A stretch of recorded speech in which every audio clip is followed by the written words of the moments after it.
안녕하십니까. 공부와 연구, 대학에 관해서 여러분들께 유용한 정보를 전달하는 공연대 이은수입니다. 자, 오늘은 이런 주제로 얘기를 좀 해볼까 합니다.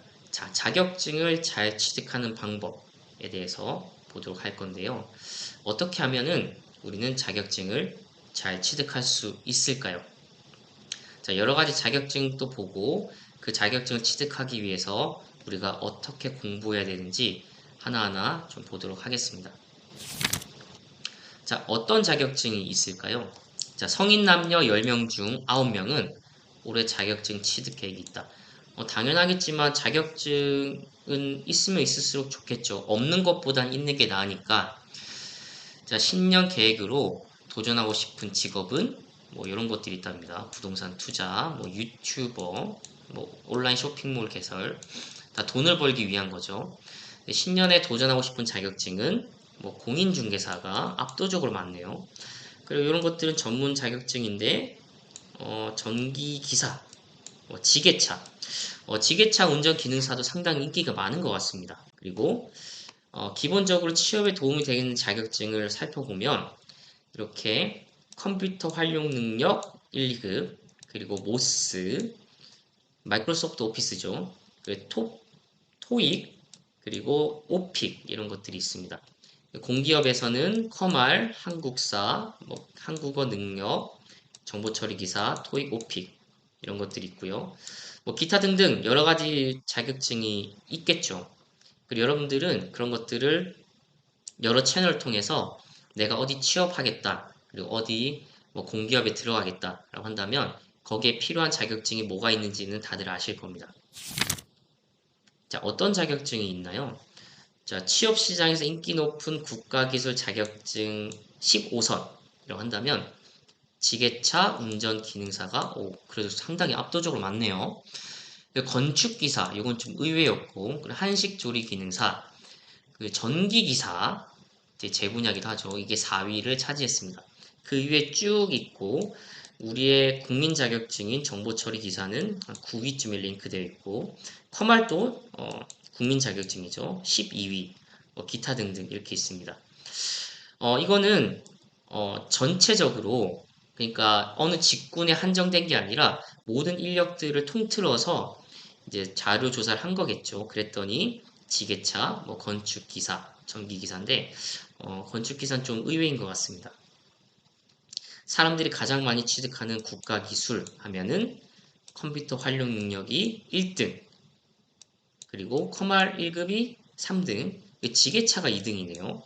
그리고 전기기능사가 6위 되어 있는데 전기기사가 10위 안에 없는 거 보면은 그래 따기 힘들어서 취득하기가 힘들어서 이 랭크 안에 들어가지 않은 것 같습니다. 그리고 뭐 기타 등등 이런 것들이 있는데요.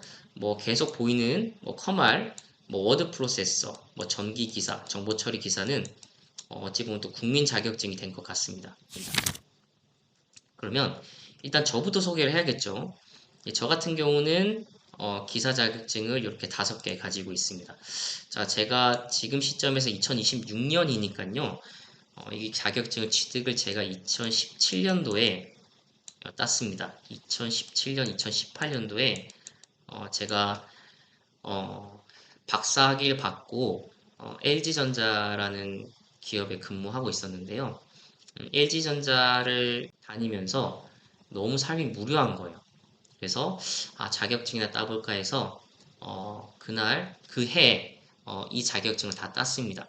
기사 같은 경우는 1년에 3번, 4번 정도 정기적으로 보는데 그때 시험에 다 응시해서 다행히도 떨어진 적 없고 다음번에 다 붙어서 기사 자격증 5개가 있는데요.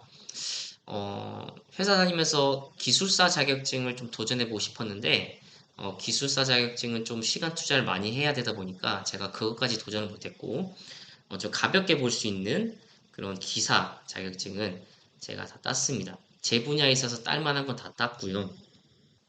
자, 그리고 그 이외에 뭐 커말, 그리고 워드, 뭐 사무자동화 산업기사, 정보기기 운용 기능사, 정보처리 기능사, 모스, 뭐 한자, 뭐 그린벨트, 유통관리사 이런 것들을 제가 취득했는데 이런 자격증은 제가 대부분 제가 군대에서 땄습니다. 2007년도쯤에 제가 다 땄습니다. 군대에서도 특별히 할 게 없어서 외출 외박 나와서 뭐 시험 보고 다 합격해서 이제 딴 자격증입니다. 뭐 그 다음은 뭐 개인적으로는 뭐 변리사나 뭐 기술고시, 뭐 응용기술사 이런 것들 도전해보고 싶지만 이제 이런 것들은 시간 투자를 많이 해야 되기 때문에 아직은 계획은 없고 나중에 제가 여유가 되면은 좀 도전해보고 싶은 자격증이긴 합니다. 자, 그러면 이제 차근차근 볼 건데요. 효과적으로 자격증을 취득하는 방법. 첫 번째는 우리는 명확하게 목표와 계획을 세우는 것. 당연합니다. 그리고 학습 전략. 뭐 학습하는 데 있어서 전략이 뭐가 필요 있을까라고 한다면은 진짜 말 그대로 공부는 그냥 하면 되는 거죠. 하면 되는데 그래도 시간을 효율적으로 쓸 수 있는 학습 전략들이 있습니다. 그리고 공부 습관이 있을 거고요. 그리고 시험 직전 당일에 어떻게 해야 되는지 전략이 있을 건데 이런 것들 하나하나 보도록 하겠습니다. 자, 첫 번째는 목표와 계획 세우기입니다. 자, 목표는 생각보다 훨씬 높게 잡아야 한다라는 겁니다. 요 예시인데 200 목표를 잡아야 150짜리 계획을 세우게 되고 100을 실행에 옮기게 되며 50의 성과를 달성할 수 있다. 200의 목표를 잡았더니 50밖에 달성 못했으면 효율은 25%밖에 안 되는 거죠.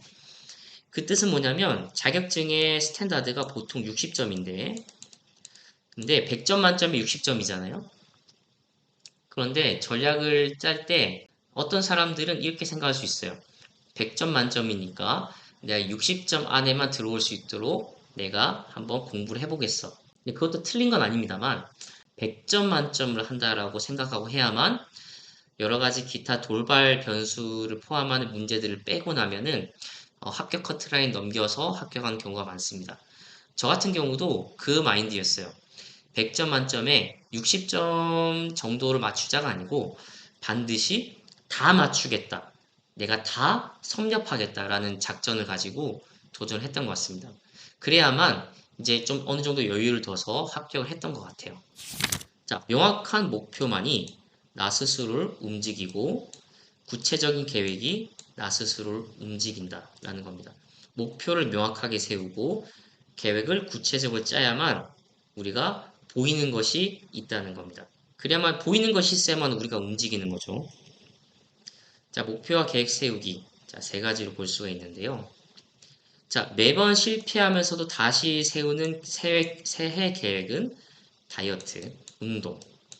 부인할 수가 없죠. 자기 개발도 그렇고, 특히 외국어 공부, 토익, 이런 것들은 새해 계획을 세우고 도전하지만 작심삼일로 끝나는 경우가 많죠. 그건 어쩔 수가 없는 것 같습니다. 자, 우리는 처음에 이 자격증을 따기 전에 우리 스스로 납득을 시켜야 돼요. 나에게 왜 이 자격증이 필요하고 이걸 가지고 나는 무엇을 할 수 있는지에 대해서 본인의 명확한 동기가 있어야 돼요. 만약에 내가 그런 동기 없이 그냥 심심하면 따지 뭐 그렇게 하면은 사실 이 자격증을 따기 위해서 공부를 하게 되는 그 원동력이 상당히 퇴색됩니다. 그래서 내가 확실한 그 공부의 원동력을 가지려면은 명확한 목표가 있어야 돼요. 그리고 그 시험이 어떻게 출제되는지 시험 구조를 명확하게 파악해야겠죠. 상대방을 알면은 100점 100승입니다. 그래서 우리가 전투를 할 때도 그렇고 상대방을 명확하게 알고 나 자신을 알아야만 승리할 수 있는 지피지기면 100전 100승이라는 단어도 있잖아요. 그런 것처럼 우리가 출제하는 그 과목이 뭐고 문제 유형이 뭐고 그 객관식, 주관식, 실기 이게 어떤 형태로 출제되는지를 명확하게 알아야 될 겁니다. 그리고 학습 일정을 설계해야 돼요. 예를 들면 정기 시험이 한 달 남았다라고 한다면은 그때부터 우리는 전략을 짜야 됩니다. 한 달 남았으면은 뭐 10일 안에는 뭐 필기 시험을 준비하고 그 다음 10일 안에는 기출문제 열심히 풀어보고 그 다음 10일 안에는 내가 오답 노트를 열심히 점검해 보면서 내가 틀린 거 위주로 점검해 본다 라는 식의 전략이 필요합니다. 체계적인 공부 전략을 수립해야 되는 거죠. D-Day부터 역산까지 해서 주간, 일간 계획을 명확하게 세우고 범위별로 분할 학습을 해야 됩니다. 무슨 말이냐면 자격증 공부를 하려면은 그 자격증 컨텐츠가 뭐 챕터 1부터 뭐 챕터 10까지 있다고 칩시다. 자, 그러면 자격증 시험까지 30일까지 남았다 한다면 내가 이론 공부를 할 때 그 시간을 할애를 일주일 한다. 일주일이 너무 짧으니까 2주라고 한다면은 그 2주 안에 챕터 1은 이틀, 챕터 2는 3일, 챕터 3는 뭐 또 3일 이런 식으로 챕터별로 그 시간을 할애해야 됩니다. 그리고 그 할애하는 것들을 반드시 지키려고 노력을 해야 돼요.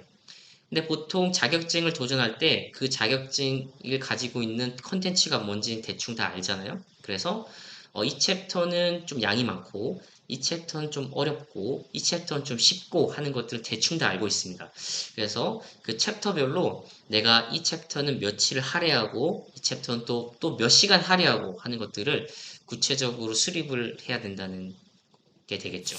그럼 파트 1에서 이제 목표를 명확하게 했다면 그때부터 학습 전략을 짜야 되겠죠. 자, 공부와 학습도 시간을 효율적으로 사용하는 전략이 있습니다. 그냥 무작정 공부를 하는 것이 아니라 자신만의 노하우를 가지고 공부를 해야 되는 거죠. 그래서 공부 잘하는 사람들은 다 자신만의 노하우가 있습니다. 그 대표적인 예시가 오답 노트잖아요. 내가 자주 틀리는 것들을 다 적어 놓고 그걸 나중에 뭐 시험 전날에 오답 노트 위주로 기출문제 위주로 이제 보는 거죠. 그런 것처럼 자신이 부족한 걸 명확하게 알고 그런 것들을 어떻게 보완할지 자신만의 노하우를 명확하게 가지고 있어야 합니다. 학습 전략입니다. 자, 일단 교재와 강의를 선택해야겠죠. 일단 기본적으로 책을 사야 될 겁니다. 그런데 그 자격증만 해도 많은 책들이 있을 거예요. 정기기사만 보더라도 굉장히 많은 책들이 있거든요. 근데 그 책 중에서 어떤 책이 유용한지는 본인 스타일에 맞게 사야 합니다. 자, 기출 위주의 교재를 우선 추천을 합니다. 그리고 기초가 부족하다면은 당연하게도 기초 컨텐츠에 집중하고 있는 교재를 선택해야 될 거고요. 만약에 본인이 정말 모르겠다. 그리고 정말 가이드가 필요하다고 한다면 온라인 강의를 듣는 것도 추천합니다. 근데 대체적으로 저는 그 자격증을 공부할 때 온라인 강의까지 필요한가 싶어요. 개인적으로는 그렇습니다. 그런데 본인이 그 자격증을 취득함에 있어서 너무 기초 지식이 없고 가이드가 필요하다라고 한다면 온라인 강의는 뭐 필요하면 들어야겠죠. 그리고 중요한 거는 그 자격증은 그 나오는 패턴들이 있어요. 그래서 기출 문제를 보면은 이 시험 출제가 어떻게 되는지를 다 알 수가 있습니다. 최근 10개년만 보더라도 이 자격증의 성향을 다 알 수가 있어요.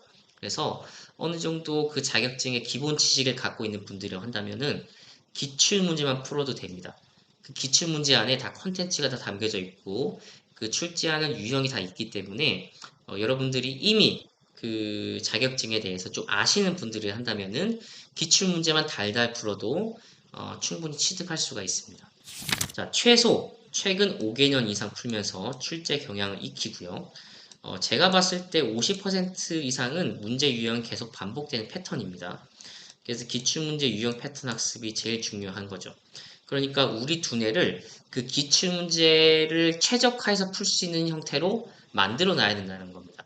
그 우리가 자격증을 취득하기 전까지 말이죠. 그리고 핵심 노트를 만드는 겁니다. 풀다 보면은 우리가 자주 틀리는 파트가 있어요. 어떤 자주 틀리는 유형이 있는데 그런 것들을 모아놓고 또는 중요한 개념만 모아서 최종 정리 노트를 우리가 수기로 만들어 놓습니다. 그리고 나중에 시험 날짜 뭐 디데이나 아니면은 1, 2일 남았을 때 그때 되면은 우리가 그 오답 노트, 최종 정리 노트 위주로 이제 공부를 하면 되겠죠. 자, 10개년 관연도 문제 유형을 파악했다면은 그 이후에는 오답 노트를 통해서 실수하지 않는 것이 중요합니다. 그러니까 무슨 말이냐면 이런 사람들 있잖아요. 보통 모의고사는 되게 잘하는데 당일 수능에 긴장을 해서 실수해서 수능을 망쳤다라고 하는 사람들이 많을 겁니다. 그런 사람들 자기 관리를 좀 못했다고 볼 수가 있는데 그런 유형의 사람들은 자신이 그런 유형의 사람이다라고 한다면은 마인드 컨트롤 당연히 잘해야 되겠고 그리고 자신이 그 시험 문제에 완벽하게 두뇌를 튜닝할 수 있도록 노력해야 됩니다. 그날 당시까지 습관이 돼야 되고 그때까지 본인이 훈련이 돼야 되는 건데 그렇게 자기 관리를 잘하지 않으면은 시험 당일에 실수할 수 있는 그런 여지가 있는 거죠. 그래서 D-Day 3일, 2일, 1일 남았을 때는 본인이 정말 시험장에 있는 것처럼 가정하고 열심히 실전처럼 공부를 하고 시험도 한번 치러보는 그런 습관을 들여봐야겠죠. 그리고 이론과 실기를 병행해야 됩니다. 예를 들면 전기기사 같은 경우는 실기풀이와 병행해야 되는데요. 왜냐하면 이론보다 실기가 더 난이도가 있기 때문에 이론과 실기를 같이 병행하기도 합니다. 저 같은 경우도 이론과 실기를 비교했을 때 실기에서 학습 시간을 2배 더 많이 투자를 했어요. 그래서 여러분들도 이론과 실기 컨텐츠를 보고 어떻게 시간 투자를 할지를 더 잘 배분을 해야 됩니다. 다음은 공부 습관입니다. 자, 이런 것들이 있죠. 제가 가져온 건데 공부할 때 나쁜 습관 10가지 한번 볼까요? 앞에 얼마나 있는지 자주 들춰본다. 봐서 달라진 건 없죠. 내가 이만큼 지도 나갔구나라고 자기 만족을 하는 겁니다. 근데 이런 것들 의미가 없죠. 그리고 정각에 시작해야지. 예를 들면 지금 1시 반이야. 또 내가 점심 먹어서 12시 반이야. 그런데 1시 반부터 시작하자 하는 거는 잘못된 겁니다. 이거는 뭐 당연하겠지만 공부뿐만이 아니라 연구도 똑같아요. 자, 이건 시험에 안 나올 거야 라고 생각해버리면 안 되겠죠. 출제자 입장에서 반드시 생각해야 됩니다.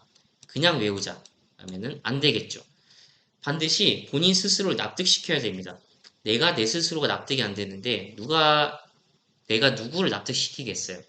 당연하겠지만 그냥 외우는 것도 다 적어도 그게 왜 이렇게 나왔는지를 고민하고 외워야 됩니다. 단순하게 외우는 건 의미가 없어요. 자, 공부 다 했다. 아이고, 이제 다 했네.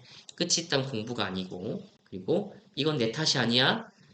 또는 앞부분만 열심히 하고 뒤로 가서 대충대충, 또는 나중에 봐야지. 책을 사 모은다. 언제 다 하나. 이런 것들이 좀 잘못된 습관 10가지입니다. 이것과 반대로 하면 된다는 겁니다. 자, 세상에 천재는 없습니다. 꾸준함만이 승리의 지름길인 것처럼 머리 좋은 사람이 승리하는 것이 아니라 많이 해본 사람이 승리하는 것입니다. 이거는 비단 공부뿐만이 아니고 우리 실생활에 살아가는 그런 연구 분야에서도 마찬가지입니다. 천재나 똑똑한 사람이 세상을 바꾸는 게 아니라 많이 해보고 끈기는 사람이 세상을 바꾸게 되는 것이죠. 공부 습관 하나하나 좀 볼게요. 매일 일정 시간을 확보해서 하루 2~3시간 꾸준히 반복하는 게 중요합니다. 제가 2~3시간이라고 얘기는 했지만 당연하겠지만 많이 하면 많이 할수록 좋겠죠. 그 시간대별로 내가 집중하고자 하는 파트를 우선순위별로 정해서 이제 진행합니다. 시간 관리가 중요하다는 거죠. 하루에 내가 잠자는 시간을 빼고 나면은 대충 24시간 중에 한 18시간 정도는 있어요. 그러면 그거를 3개로 나누면 6시간, 6시간, 6시간 이렇게 될 겁니다. 그러면 아침 일찍부터 점심 먹기까지 6시간, 그리고 점심 먹고 나서부터 6시간, 그 저녁 먹고 나서부터 한 6시간, 이렇게 크게 나누면은 18시간이 있는데요. 그런 18시간을 어떻게 내가 잘 구분해서 잘 활용할지에 대해서 본인 스스로 잘 생각해 보시고 전략을 짜야 합니다. 그리고 집중 환경 조성. 공부 전에 핸드폰을 차단하고 방해 없는 환경을 만들어야 될 겁니다. 도서관에서 공부하는 경우는 주변 사람 신경 쓰지 않는 게 중요해요. 그러니까 환경에 상관없이 집중하는 습관이 필요합니다. 저 같은 경우는 자격증을 많이 땄잖아요. 그리고 공부도 많이 했던 사람인데 저 같은 경우는 그게 이해가 안 됐어요. 도서관에 자리 맡아놓고 또는 도서관에 자리를 맡기 위해서 줄 서 있는 사람들 제가 이해를 되게 못했어요. 저 같은 경우는 공부하기 위해서 도서관에 가는 게 아니라 집에서 공부했습니다. 집이 편하죠. 나 혼자 기침해도 되고, 뭐 기지개도 해도 되고, 그리고 뭐 편하게 있을 수 있으니까. 그래서 집에서 공부했는데, 대개 제 지인들은 공부하기 위해서 뭐 도서관에 가고, 어디 뭐 공부방에 가고 그랬습니다. 근데 저 같은 경우는 그게 이해가 잘 안 됐어요. 왜 굳이 돈을 들여가면서 장소를 빌려서 공부를 할까? 내 집이 있는데? 라는 생각했던 것 같습니다. 그게 스타일의 차이인데, 저는 개인적으로 집에서 공부하는 걸 추천해요. 그러니까 집에 아무도 날 방해하지 않고 나만의 공간이 있으면은 내가 거기서 어떤 짓을 해도 상관없잖아요. 그러니까 나만의 공간이 있으면 좋으니까 웬만하면 여러분들이 집에서 하는 습관을 들이면 여러 가지로 시간도 절약되고 또 편안하니까 또 좋겠죠. 집에서 공부하는 거에 대한 장점이 굉장히 많은 것 같습니다. 자, 그리고 주기적 복습. 우린 사람이기 때문에 망각합니다. 그래서 에빙하우스 망각 곡선을 고려해서 하루 3일, 7일, 14일 단위로 복습합니다. 이런 곡선이 있나 봐요. 이 시간이 지나면 지날수록 이렇게 됩니다. 그래서 31일, 한 달 정도 되면은 이게 망각을 20% 한다는 의미인 것 같아요. 그래서 5개 중에 1개는 까먹는다. 뭐 이렇게 말하고 있는 것 같습니다. 다른 챕터 공부 진행 전에 내가 이전에 했던 공부했던 것들을 머릿속으로 복습을 한번 하는 것이 중요하다. 그리고 모의고사 활용. 실제 시간에 맞춰서 풀어보면서 체력과 시간 분배를 연습해야 됩니다.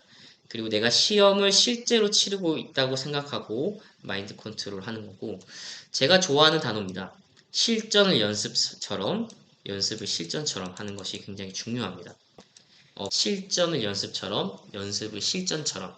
그래야만 당일에, 시험 당일에 또는 무대 위에서 실수하지 않고 연습했던 것처럼 본인의 실력을 뽐낼 수 있는. 그래서 여러분들도 시험이 당일 무대잖아요.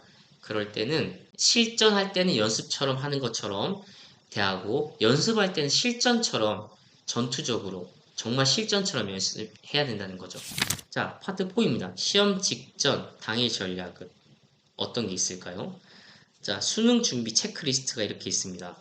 자, 2주 전, 뭐 일주일 전, 수능 전날, 뭐 시험 당일, 뭐 이런 것들이 있고, 뭐 기타 등등 이런 것들이 있는데, 뭐 비단 수능뿐만이겠어요? 수능뿐만이 아니고 발표할 때 뭐 발표 자료를 만들고 발표 연습을 해야 될 거 아닙니까? 그런 것들을 또 연습하고, 지금 제 PPT 요거를 또 녹화하고 있는 요 순간에도 발표자를 만들고 그 다음에 또 발표한 연습도 하고 난 다음에 이렇게 PPT를 발표를 하는 거겠죠. 자, 결국에는 이겨본 사람만이 계속 승리합니다. 승리의 경험을 계속 쌓은 사람만이 결국에는 장기적으로 인생의 승리자가 되는 겁니다. 자, 시험 직전 당일 전략. 자, 시험 일주일 전이 됐으면은 사실상 95%는 준비되어 있는 상태여야 합니다. 새로운 공부는 할 수는 없고요. 오답, 요약 노트, 그리고 기출 위주로 리마인드 계속 해야 됩니다. 그래서 내가 자주 틀렸던 곳이 어디고, 그리고 내가 혹시 까먹은 게 어떤 건지 스스로 점검을 해봐야 되는 거죠. 새로운 것을 공부를 할 수는 있겠지만 이때부터는 실수를 줄이고 놓쳤던 부분을 다시 점검하는 방향으로 본인 스스로 점검을 계속 해야 합니다. 그때부터 이제 본인이 알게 돼요. 내가 이제는 합격하겠다, 불합격하겠다라는 것을 본인이 분명 인지하게 됩니다. 그리고 시험 이틀, 3일 전에는 과로하지 말고 컨디션을 챙겨야 되겠죠. 필요한 준비물 점검하고 충분한 수면을 취해야 합니다. 그리고 아이러니하게도 시험 2, 3일 전에는 이전보다 공부를 좀 덜 하는 느낌으로 가야 합니다. 이때는 내 생물학적인, 신체적인 능력을 더 극대화할 수 있도록 더 운동을 더 자주 한다든지, 그러니까 본인의 생물학적 컨디션을 더 챙겨야 한다는 거죠. 스트레스를 받지 않고 긴장을 풀고 이 정도면 충분히 합격할 수 있다는 자신감을 가져야 합니다. 그래서 이때 정도 되면은 이미 기출 문제를 달달 외우고 있어야 됩니다. 그래서 몇 개년에 이런 문제가 나왔고 이런 문제 유형이 나오고 하는 것들을 이미 머릿속에 다 꿰고 있어야 돼요. 시험 이틀 3일 전 이 정도 수준이 되어야 합니다. 그리고 마지막 날에는 당일이죠. 그때는 100% 컨디션을 가지고 해야 되는데, 모르는 문제 또는 난이도가 있는 문제가 있다 치면은 과감하게 넘기고 일단 아는 문제부터 풀면서 일단 시간 관리해야 됩니다. 그러면서 안정감 유지해야 되고, 그리고 출제자의 마음을 이해해야 되죠. 출제자들이 문제들을 어떻게 출제했을지 역지사지의 마음으로 문제를 읽어보고, 그리고 킬러 문항이 있을 겁니다. 반드시. 킬러 문항은 마지막에 남겨두고 접근해야 됩니다.